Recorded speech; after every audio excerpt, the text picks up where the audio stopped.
class system is a great brand. It safeguards the idea of integrity and honour. The person who sweeps the factory floor is as important as the managing director, in my view. I would class myself as working class. I would take wages and the type of job I do out of the equation. I'll look at it more as an ethic, a work ethic. Even though I might have a good wage and a good job, I still class myself as working class. I think that lower, middle and upper is a bad system of judging where someone's from, because it's probably better as poor, doing okay, or rich would be a better way of describing things, in which case I'm in doing okay, not in poor. Whether you call yourself poor, rich or doing okay, or upper, middle or working class, your chances of changing class are slimmer now than they were 50 years ago. And that's come as something of a shock. In the decades after the war, a two-thirds working class society moved up to become two-thirds middle class. A boom in white-collar and middle management jobs pulled up even those with few formal qualifications into the ranks of the middle class.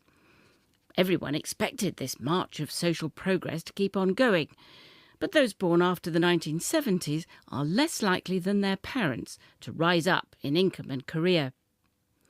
Last week I looked at how far birth determines destiny from infancy through school. In this programme I'll be looking at the odds of breaking the class ceiling in the world of work and of making it into the propertied classes if you weren't born to home-owning parents. 10 years ago, economist Professor Paul Gregg first identified the flatlining of social mobility, comparing the fate as adults of children born in 1958 with those born in 1970, whose chances were diminished. We began to understand that the levels of mobility that we believed we had in Britain were overstated, and that it got distinctly worse, that Britain was closing down as a society where people from deprived backgrounds could make it into the best paid jobs and higher education, etc. It was quite a sort of a deep statement about British society, which has made a big resonance in terms of commentators and policymakers and politicians. So people who went on to become, cabinet ministers, shadow cabinet ministers from council housing look at it now and say there's no way it would happen again. They are conscious that something has changed, which meant that their stories are stories which are not for the current generation. The popular myth is that anyone can make it. Yet, short of winning the lottery, everyone knows really that the rags to riches story is pretty rare. Social analyst Peter York and Conservative Universities Minister David Willetts. Because places like the City of London are very competitive, and people see that the competition for jobs, they just assume that it must be an open meritocratic system. But it can be competition conducted within an inner group to which access is very hard to reach. Rich people feel and have to feel that they are meritocratic. Even people who manifestly aren't remotely meritocratic like to think about themselves as meritocratic, and they've got a ready-made rhetoric, because it's everywhere, that says, I'm in a very competitive world. Nobody would employ me if I weren't hugely able. And I'm a wealth creator. And things trickle down. This is the rhetoric of the last 30 years. How do you enter the upper echelons if you're not born with that silver spoon? Once, a precious degree was enough of a passport into the elite. But now so many go to university, its value has fallen. Now it has to be the tip-top best. If your parents aren't in the know, how do you make the right approach to become, say, a barrister, when that traditionally pale and male public school world can look forbidding? The surroundings are quite overwhelming. It makes me even more motivated because I want to see myself in a place like this in 5 years' time after I finish my degree. Being in a place like this, it inspires you to be sort of here and be part of this. Amira and Vanessa, sixth formers from London Comprehensives, have set their hearts on the legal profession. The Social Mobility Foundation, of which I'm a trustee, tries to prise open the golden gates to top professions for clever students from deprived areas.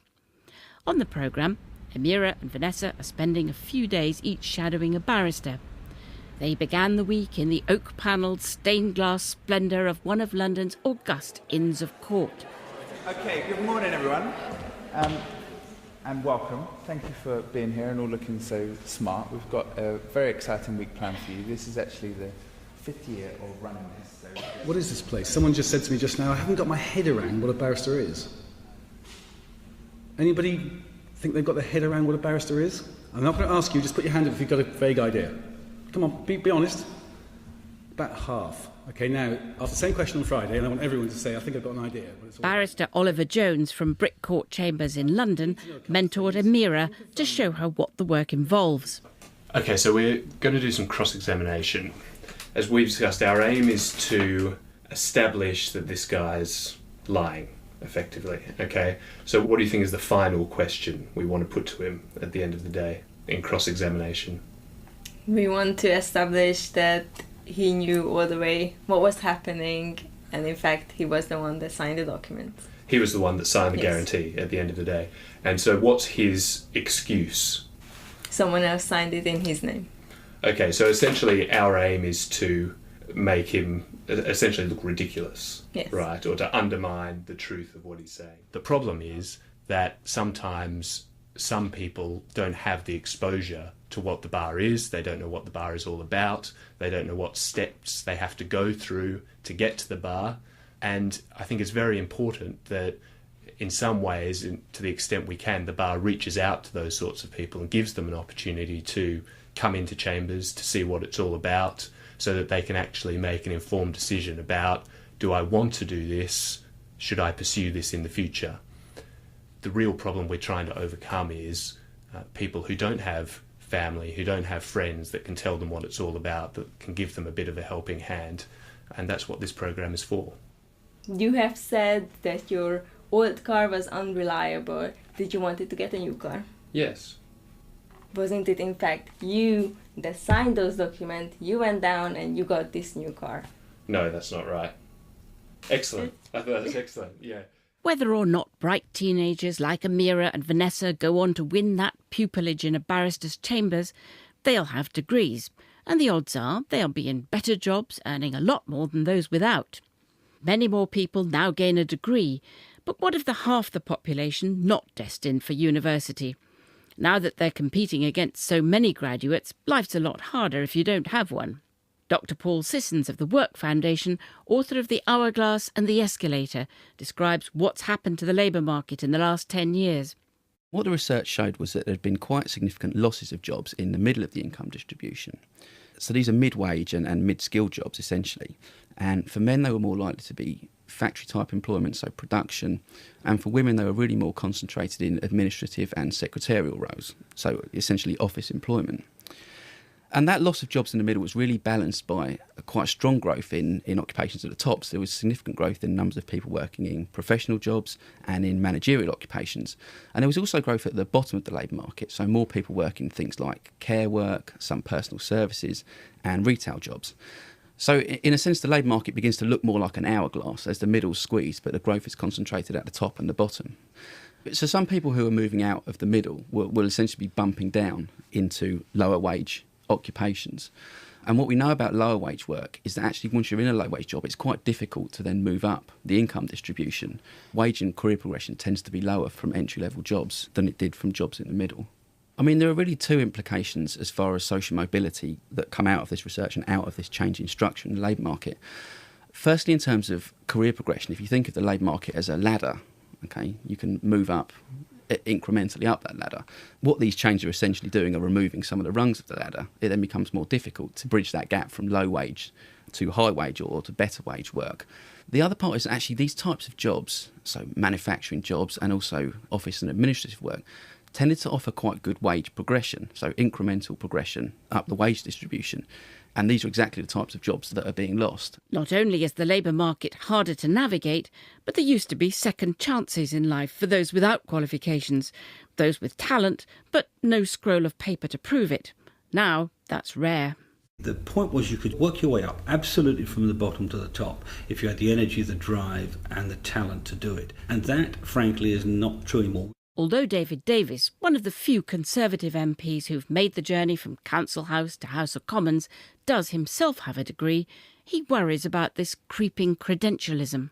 We've got multiple glass ceilings in our economy at the moment, and many of them hang around the issue of whether you've got a degree, whether you've got a Russell Group degree, whether you've got an Oxbridge degree. They've got their own sort of launch pads which get them past the glass ceiling. I mean, I remember people a decade or two ago bragging to me, we are now a graduate-only profession, which made my hackles rise, because it's just like the old guilds of old. You had to pay this price to get into the profession. One of the things that all of us as politicians have done that has been a huge failure of the last 20, 30 years is we've not been sufficiently ambitious for the kids not going to university. You know, what about them? What about their life chances? Who's going to help them get their first foot on the ladder? The political classes talk a lot about university and that route and very little about the life chances of kids for whom, you know, that isn't what they choose. Shadow Education Secretary Andy Burnham.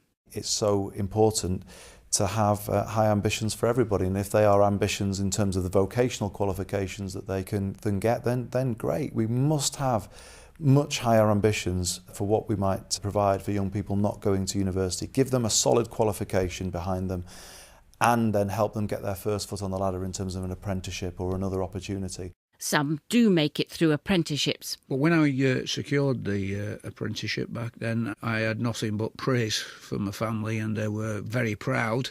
Here's the top-notch ideal, the real old-fashioned engineering apprenticeship lasting 3 years at BAE Systems. But there are only 300 a year. They're so precious that competition for each apprenticeship is 4 times hotter than for a place at Oxford University.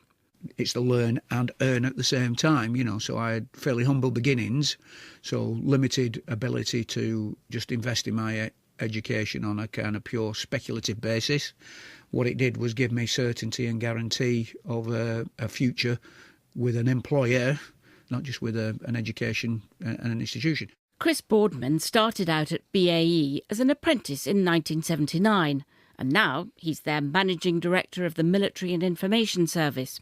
I'm a big supporter of apprenticeships, and the apprenticeships can be craft apprenticeships, they can be HNC, HND degree. And if you look at the fees for university, £9,000 from next year, is that a good business case? Certainly it would be better to, I think, get employment and get education with employment. I would encourage anybody to try that as plan A and just going down a pure education route as a plan B. And I think the key to the best of any workforce is investments through apprenticeships, whether they be craft apprenticeships or whether they be to a degree level. I just think that is a really great combination. If I look at some of the very senior executives in my company, they're all a product of our apprenticeship scheme. The reason I advocated apprenticeships was because for many young people, especially those who have not done well at school, the thing that they need on their CVs is genuine job experience. The government commissioned Professor Alison Wolfe of King's College London to report on vocational training. The reason that we tend to find that people who've done apprenticeships do better later in life is partly because they've learned specific skills, but actually a lot of it is because they've learned work habits in the one place where you really learn work habits, which is the workplace, and because when you look at their CVs, you can see that they held a job down and they've probably got an ex-employer to give them a reference. One of the things that worries me a great deal about current apprenticeship programs is that a lot of the growth is taking place among adults. That's because they've got these targets and they take half the staff of the supermarkets of the country and turn them into apprentices and so on. That wasn't actually what I was after. What I think we've got to do is to take responsibility for our young people. We've now got a labour market which makes it very difficult for them to get early experience in a way that wasn't true when I left school. What seems to me important about apprenticeships is that they are real jobs with real employers, and that's why I think we need to expand them for young people. I do feel very strongly that we have got into a crazy situation because everybody's in favour of apprenticeships. Any apprenticeship is suddenly the answer to everything from the common cold on down. And branding something which is not an apprenticeship as an apprenticeship is something which short term, it sounds great, we're meeting our targets, we've got hundreds and thousands of these things. Medium to long term, it's a complete waste of time. But David Willits, who sits on the government's ministerial group on social mobility, argues that the coalition's policies will improve matters. There is a change going on in the composition of apprenticeships, and I think we will see more people going into apprenticeships aged 19, 20, 21. There's lots of factors there, but I don't think we should regard as bad news if, as well as 17-year-olds, are also 19 and 20-year-olds doing apprentices. This was a part of the world very, very dependent upon heavy industry, pits and pots, mining, steel, ceramics. High up in a tower block, Tristram Hunt, historian and Labour MP, surveys the industrial history of his Stoke-on-Trent constituency. This is the potteries. This was where Josiah Wedgwood began the ceramics revolution with Josiah Spode in the 1770s, 1780s, and it's been making pottery ever since. In the early 1980s, it employed around 50,000 people. Today, that's about 8,000. If we look the other way, towards Shelton, we can see where used to be Shelton Bar, one of the great steel mills of North Staffordshire, which began to wind down in the mid-1980s. And if we look further afield, we can see some of the old coal mines, some of the old slag heaps covered over towards Bentley. And the impact of globalisation and deindustrialisation has, needless to say, hemorrhaged that local industry. You hear these stories that you could leave school at 15, 16, you could walk into a job in a pot bank or a mine, and you could get a good salary, and it would be a good job, and if you fell out with the foreman, you'd leave on a Tuesday and have a new job on a Wednesday. On the one hand, it was skilled work in terms of the ceramics industry, but on the other hand, the levels of formal qualifications were very low, and that is a challenge the city faces. Our levels of formal qualifications are 8% lower than they should be, and that's, in the 21st century, a damaging legacy, and how you change that generational approach to education and skills is part of the challenge today. Stoke's story is echoed in many an industrial town where, over the last few decades of our history, manufacturing has steadily fled abroad. Everything that's made life hard for the people left behind is writ large here. It's harder to find a job, harder to earn what used to be good wages, harder to buy a home, or to escape geographical and class destiny. So I moved into the call centre industry because it was probably, in Stoke-on-Trent at the time, the only industry that was growing at a fairly large rate. So you could see that there was a future there was some security there, which at that point in time I got a young family, and that's what I wanted more than anything else, was some security. Just come out of a bad situation in the pottery industry and wanted something that I could see me still being involved in 10, 15, 20 years' time. Chris Kelsall, at 45, has been made redundant several times through pottery closures before taking a job in a brand new Vodafone call centre on the site of an old steelworks. As the old model of steady factory jobs and careers has declined, many working-class men have moved into a different line of work, one that's not always shown much respect by the middle classes. When Wedgwood folded, Tom Rushton lost his job. Call centres have always had a bit of a stigma attached to them, or certainly within the time that I've paid attention to them. So the number of comedians in the last few years who've had a rant about how awful all call centres are and how the people who work there aren't particularly intelligent and so on. But I think it depends on the call centre and the company. So I don't ever think I've seen anyone working here in the way that you would see people joke about. As it becomes bigger and bigger, I think it's something that will just be accepted, but it maybe still is a tiny bit of a joke in some ways, or people think it's not a permanent career or anything like that. And how many mugs do you make a day? We make 25,000 pieces a week, so it's about 5,000 pieces a day, and there's 16 casters, so they're averaging between 300 and 500 pieces each a day. However, a few potteries, such as Emma Bridgewater, are still in business. 200 people are employed here, and they've taken on their first apprentice, Claire Hawkins. She's just passed her apprenticeship in ceramic manufacture and is a spongeware decorator. First of all, I started on polka dot and then gradually worked my way up the patterns until I got to this pattern, which is Joy, which is the new Christmas range. It is quite a difficult pattern, and it does take quite a while to do. First of all, you get the small green heart and place it onto the bowl, following from the pattern. How long does it take you to do one bowl like this? It takes about an hour for 3. How much are you paid an hour? £5.50 an hour. That's because you're not yet old enough to get the minimum wage? Yeah. How much will you earn when you're fully trained and you're on an adult wage? What will you be earning an hour? I think it's around £6.52, something like that. Just the minimum wage? £7, yeah. How are you going to manage living on that forever? It's not very much, is it?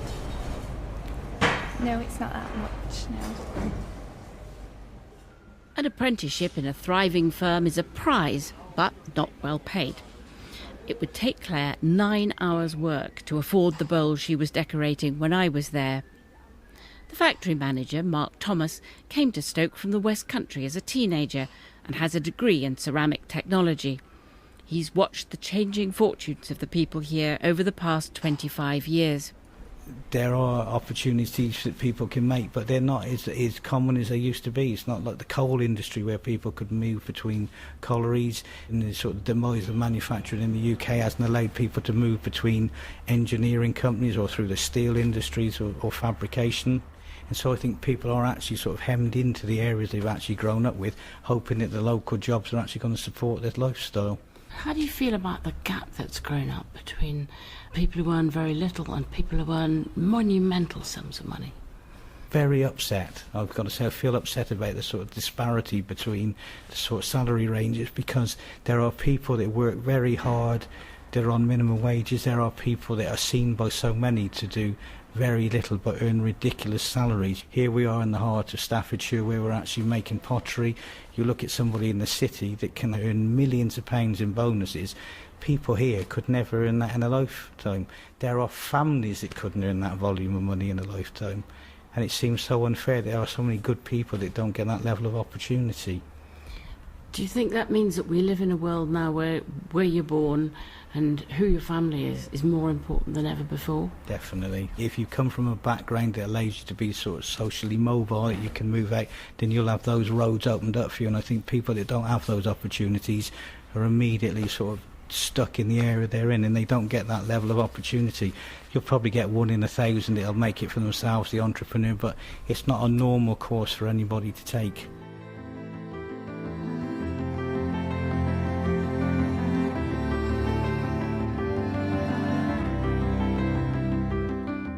The English upper classes are a very intelligent breed. The reality is that the rules of engagement are those who are the most successful have the most. That is the world we live in, like it or not. William Cash is the editor-in-chief of Spears, a magazine aimed at HNWs. That's high net worth individuals, the polite phrase for very rich indeed. Most of our readers would probably have excess of 5 million. We are specialists in offshore financial centres, which we, I hasten to add, are not called tax havens. We like to advise people on where the most sensible place legally to place their money is. We are especially strong in terms of art and collecting. We have an annual art and collecting issue. We go to Art Basel, we go to Basel, Miami. We are strong in terms of looking at family succession, which is a thorny subject. And the idea is that if you are on your super yacht in Monaco and you want to know who the best prenup lawyer is, or you're unhappy with your bank and you decide you want to move your money from Monaco or from Liechtenstein, say, which is a perfectly good example. And basically we are looking at the doorkeepers, the private client lawyers, bankers, the actual individuals in financial services who can actually make a huge impact on people's lives. Recent evidence has confirmed that while social mobility and incomes have stalled for the middle and lower classes, the top 10% have been doing very well indeed. In the last 30 years, as GDP has doubled, only the top 10th of incomes grew at or above that rate. That's twice as fast as the median point, the middle earners, and 4 times faster than the bottom 10%. People used to claim that money trickled down from the rich to benefit the poor. But in the last few decades, it's become clear the money has been sucked upwards. What has happened to the professional classes, the barristers, the lawyers, the intelligent people from universities who traditionally worked hard and been able to send their children to good schools? What's actually happened is very interesting, because the senior partner of a major London law firm, or perhaps not even a major London law firm, actually, if they worked for 25 years, actually is probably worth in the region of £20 million today.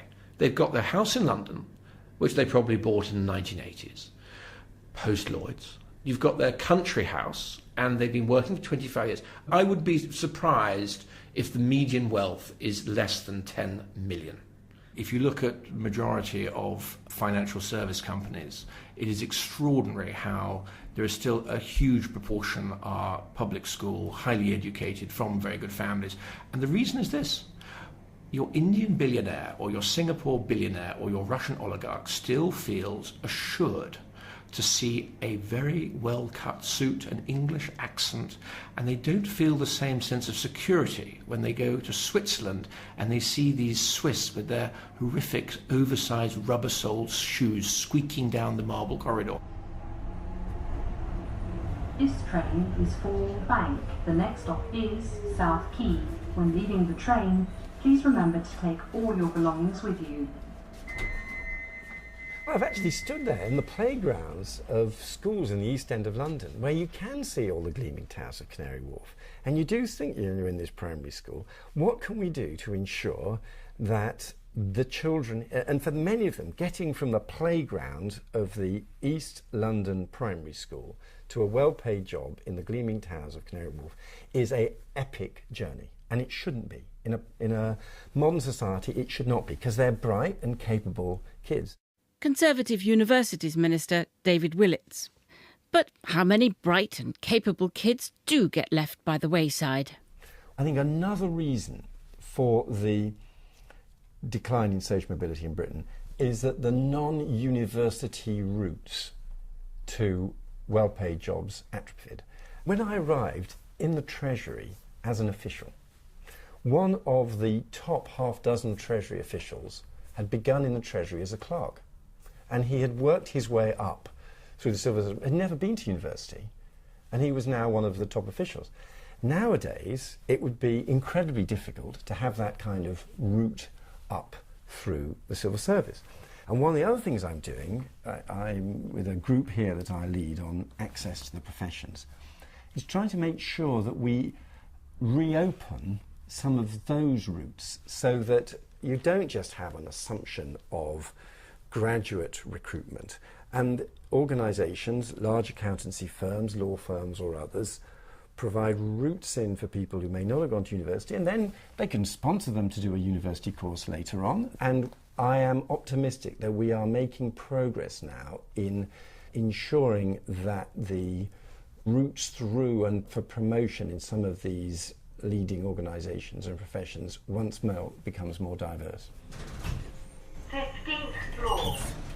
I'd taken a year out of school. I'd resat one of my A-levels. I then took a year out considering my options with regards to university, polytechnic, and decided at the time that I didn't want to go on and do any more.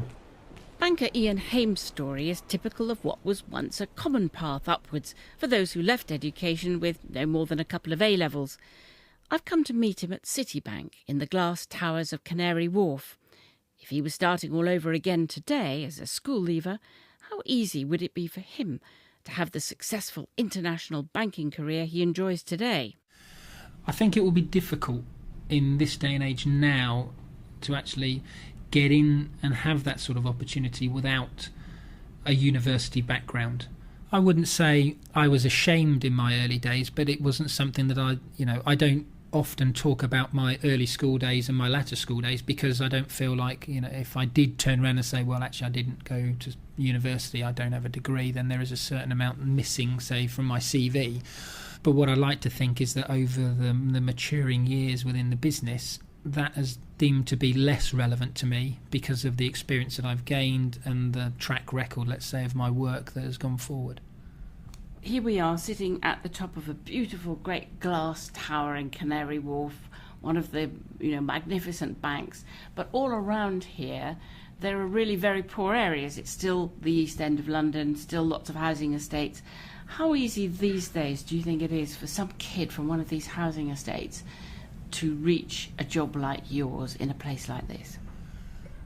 I think it's possible, but I think it's increasingly more difficult. I think the days of the East End traders coming through that are still very much in the market, that are still working, and again, they've sort of come through from a similar background to myself, where they've not gone to university, it's sort of on-the-job training. Specifically with regards to trying to bring those sort of children through is increasingly more difficult.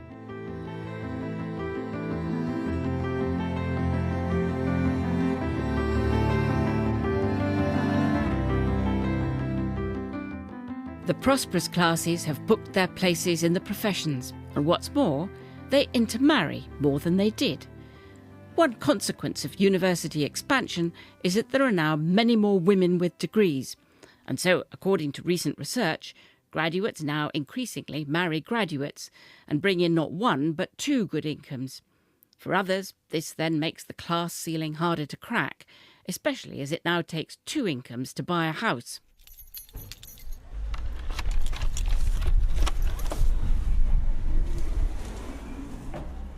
And welcome to Maddox Street. Property that swells in value offers wealth to pass down to children, defining social class too. If you're finding it hard to climb the career ladder, it's just as hard to get that first step up the housing ladder. Gavin Kelly from the Resolution Foundation.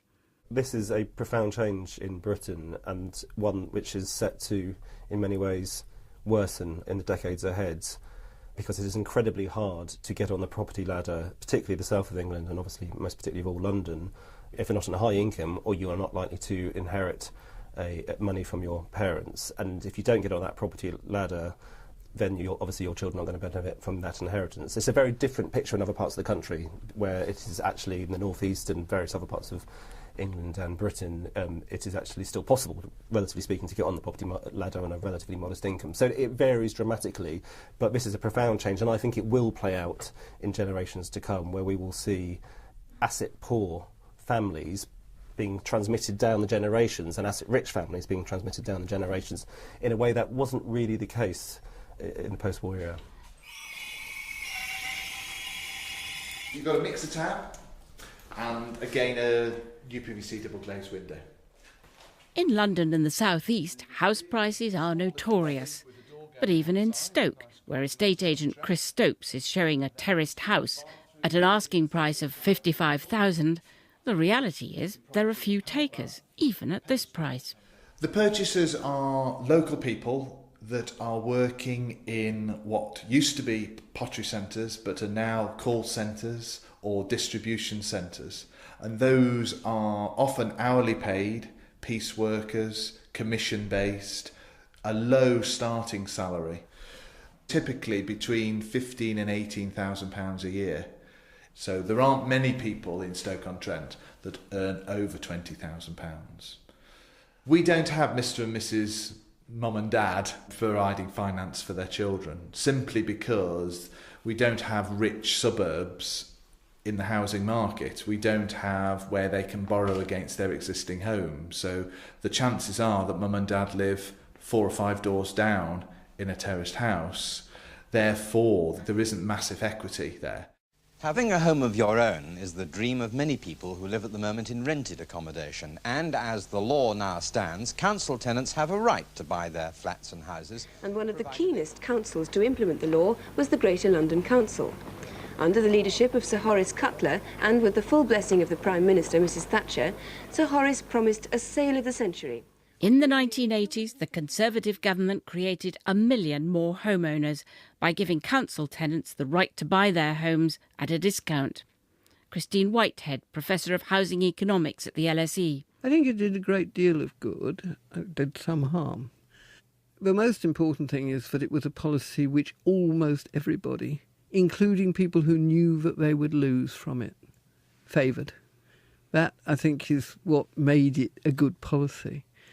The people who bought unless they bought something in a high-rise block where they didn't understand the costs of improvement and maintenance, did well out of it. I think in the majority of cases, it improved social mix. And it also, of course, provided the bottom end of the owner-occupied market so that the middle classes were able to get homes for their kids in reasonable housing, very good quality housing often. But on average, it did good. And it certainly spread wealth down the scale more. And what it didn't do, of course, was help the people who were in the bottom third. But 30 years on, home ownership is declining again, with no more 100% mortgages.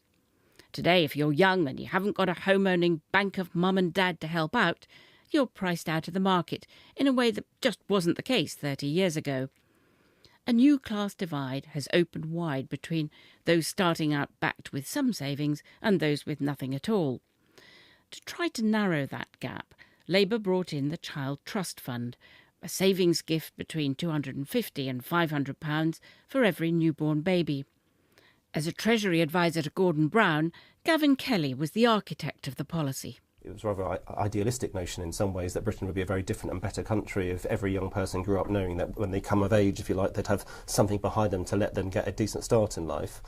We also did it, though, because we had hard evidence that that intuition actually was real. We did a big study with the Institute of Education looking at what happened to those young adults who started off in life with a small capital sum, pot of assets, if you like, at their disposal, compared to those that did not. And we controlled for everything else. So we controlled for parental class, their educational levels, their attitudes as a young child towards aspiration, all sorts of things. And what we found was that those people who started off as young adults with a relatively modest sum of money behind them did much better, not just that year or the year after, but in 10 years' time, and much better not just economically, but also in terms of how they felt about themselves, their well-being, if you like, more broadly defined. It was a very powerful effect, and one which was much more powerful than, frankly, we expected to find. So we were sort of driven on by that finding and by what we saw happening more generally in terms of asset inequality to think that we really had to try and find a way of actually getting at this question of assets as well as this question of incomes and how much people earned.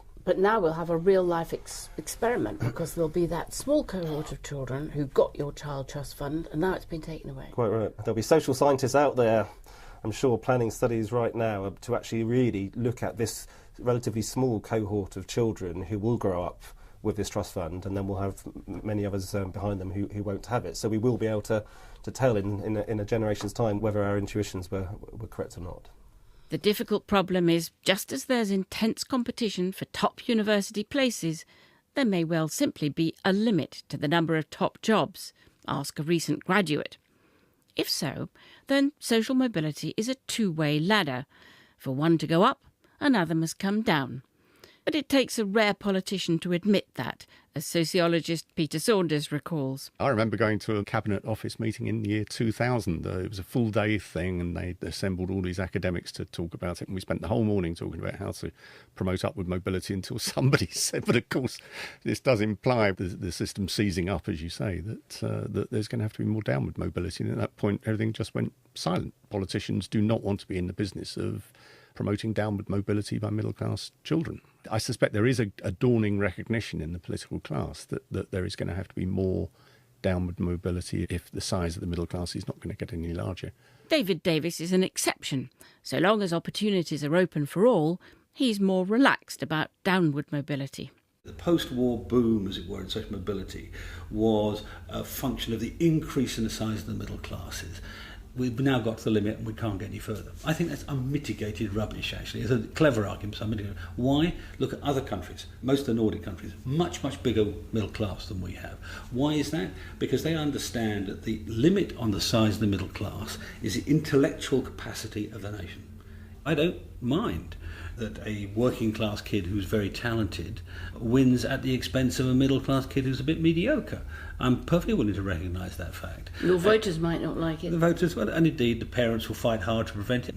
What is really terrible is if, in order to protect your mediocre middle class youngster, you offer a working class kid on the estate a future which is, well, if I was Karl Marx, I'd say a future in the lumpen proletariat rather than a productive future. People may not agree on the reasons why social mobility has slowed to a halt and why the class ceiling stubbornly persists in British life. But across the political spectrum, there is a dawning realisation that if we're going to solve this problem, something radical needs to happen. Conservative MP David Davis and economist Paul Gregg. It's not inevitable, we can change it, but it's not easy. The scale of investment to overcome the inequality in our society in terms of what's there within families makes it all the harder to achieve. This is not something that can be done, with £2.50 and a money off voucher. This is big scale stuff.